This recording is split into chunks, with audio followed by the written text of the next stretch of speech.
Plastic surgery এটা অনেকের কাছে একটা নতুন সাবজেক্ট।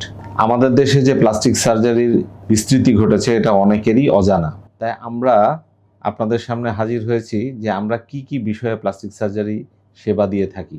প্লাস্টিক সার্জারি মূলত দুই ধরনের, একটা রিকনস্ট্রাকটিভ আর একটা অ্যাস্থেটিক। রিকনস্ট্রাকটিভ সার্জারি আমরা করি কোন কোন ক্ষেত্রে সেটা সম্পর্কে একটু আইডিয়া দিই। যেমন ট্রমা, রোড ট্রাফিক অ্যাক্সিডেন্টের মাধ্যমে বড় ক্ষত সৃষ্টি হলে এই ক্ষতগুলো রিকনস্ট্রাকশনের ক্ষেত্রে আমরা প্লাস্টিক সার্জারি করে থাকি।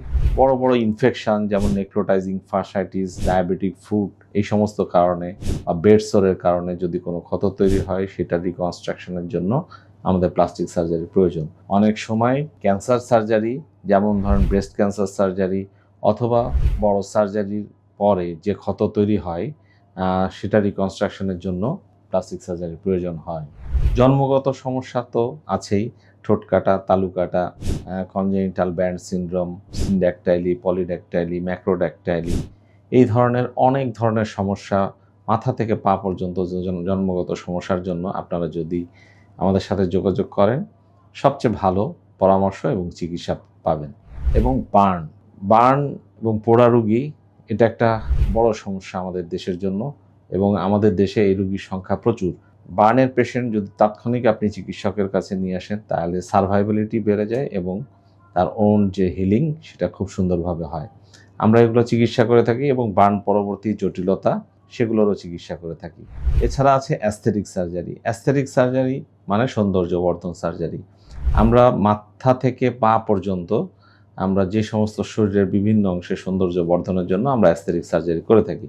যেমন চুলের হেয়ার গ্রাফট থেকে শুরু করে মুখে যদি আসি আমরা face lift, rhinoplasty, blepharoplasty, lip augmentation, lip reduction, fat reduction, অনেক সময় ডাবল চিনে liposuction, brow lift, forehead lift, আমরা এইসব সার্জারি করে থাকি। ব্রেস্টের ক্ষেত্রে আমরা breast augmentation, reduction myoplasty, mastopexy এগুলো করে থাকি। অনেক সময় গাইনোকোমেশিয়া নিয়ে আসে, সেই ক্ষেত্রে আমরা গাইনোকোমেশিয়া সার্জারি করে থাকি। এছাড়াও অ্যাবডোমিনোপ্লাস্টি, লাইপোসাকশন, লাইপো অ্যাবডোমিনোপ্লাস্টি, থাইপ্লাস্টি, ব্রাকিপ্লাস্টি এগুলো আমরা বডি কন্ট্রোলিং সার্জারি করে থাকি।